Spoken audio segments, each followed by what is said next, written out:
Epifania, tutti i colori, portaci via. Si leggeva così ieri sui social con chiaro riferimento alle zone gialle, arancioni e rosse che stanno scandendo la nostra quotidianità. Il copione di questo 6 gennaio è stato diverso dal solito e si sapeva, ma la Befana 2021 è riuscita comunque a portare gioia e qualche ora spensierata in giro per il Bassanese. A Cartigliano ha avuto grande successo la tombola online organizzata dall'amministrazione comunale su Zoom. Il sindaco Germano Rachella, travestito da Arzilla Vecchietta, ha tenuto compagnia ad oltre 80 famiglie, dispensando doni e raccogliendo contributi da devolvere in beneficenza.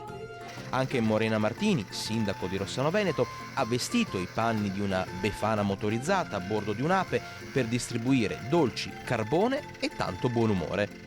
A Valstagna, invece, è andato in scena il tradizionale Rogo della Vecia, unico nella zona, reso possibile grazie al lavoro dei volontari, un evento che su Facebook è stato seguito da oltre 5.000 utenti.